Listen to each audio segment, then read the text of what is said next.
I'm told that my care comes in silos. My Autism Association can't ask my doctors what they said. My doctor can't ask my dentist. It also works in other ways because I can't find the right words to describe who I am. There are some things about me some people find hard to hear.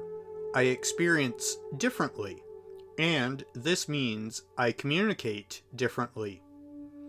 With dialogue, we can find our common ground. Once we do, you will learn that I am experiencing the world in a way that I have to accept painful moments often. I need someone who can explore how it is painful when they practice on me, so we can dissect the practice and expand the positive parts.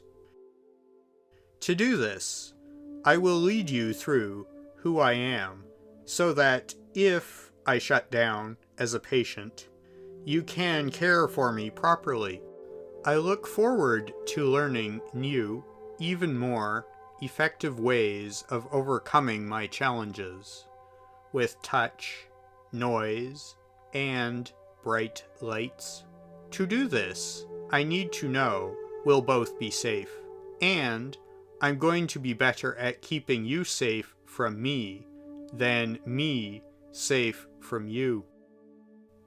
I want to take the Hippocratic Oath for our relationship. I want to actively support your well-being, physically, mentally, and emotionally. I know I have accidentally caused problems in these areas in my past. I want to know we're working together to lessen any effects I cause by asking for accommodations with my care. This will also show me how you practice reciprocity, and I will be able to fit your method. Further, we will also set up a pattern, so I know how to recognize when you are supporting me. I hope that I can end the trauma that dental visits currently are for me. I am prepared for this to happen slowly. I'm prepared to suffer along the way.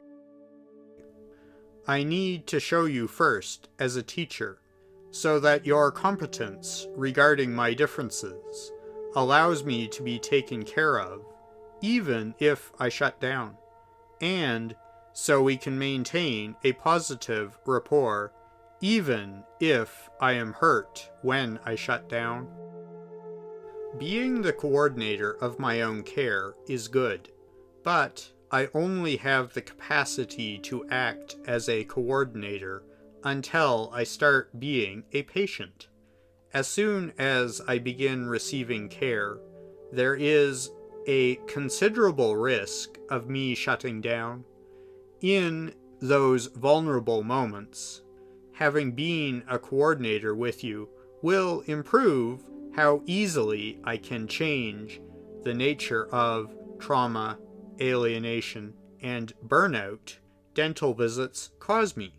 Continuing to demonstrate that a reciprocal process could help me in the clinic to manage my sensory and cognitive overload during my care contextually.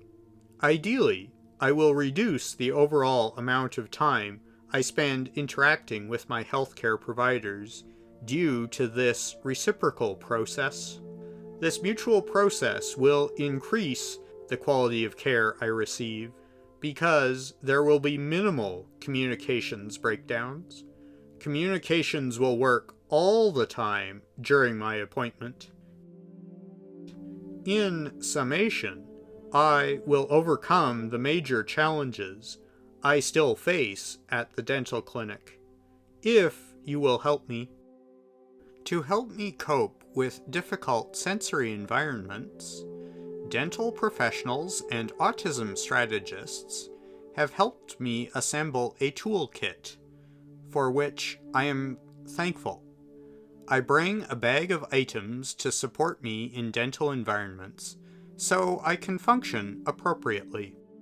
Well, I have found ways to reduce the impact of bright lights, noise, and touch at the clinic. These stimuli are still significant challenges I always face. I will always face them. However, I know I can develop collaborative practices to help me function in this environment.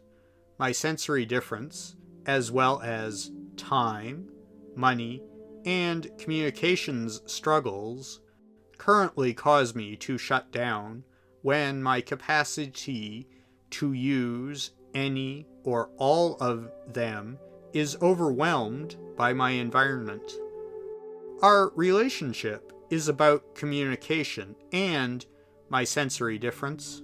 Coping with the communications and sensory processing issues causes me to shut down when the social norms indicate that I'm expected to respond to questions I'm asked actively.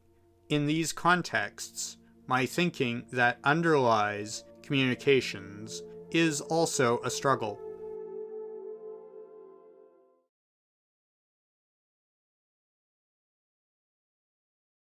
I look forward to figuring out, in an interactive way, what accommodations will be most helpful to me, and how best to use them to support my communications and cognitive abilities at my dentist's office.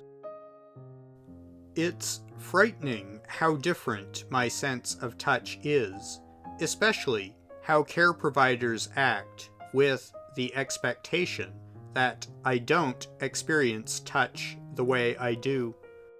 I need you to set aside your own expectations of what I feel, because it's not how you feel or how other people feel.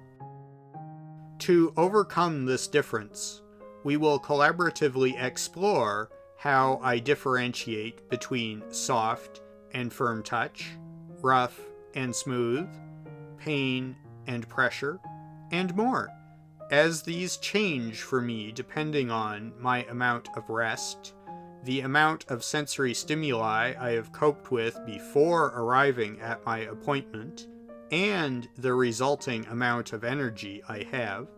I need a simple, mutually respectful process that allows us to safely explore this at the start of each appointment.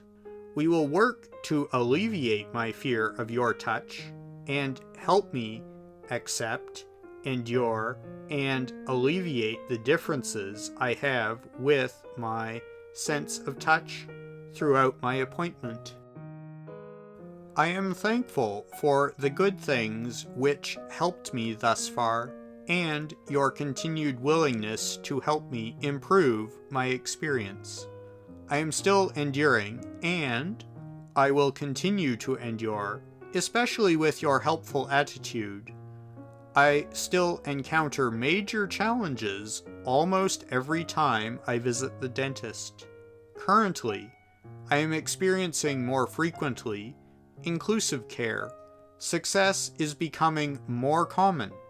By the time we reach a successful practice, my cognitive and sensory challenges caused by the environment will no longer obstruct my well-being. Clarity around my choice to proceed with priorly agreed upon care can be meaningfully, collaboratively established, and can support me when I have shut down as a reaction to trauma I experienced. Trauma that you could only know about if I tell you, but I shut down before I can tell you I experienced it. I am still enduring and will continue to endure. This includes moments that continue for me when the actual moment has ended for you. I hope that I can eventually no longer endure the trauma that dental visits currently are for me.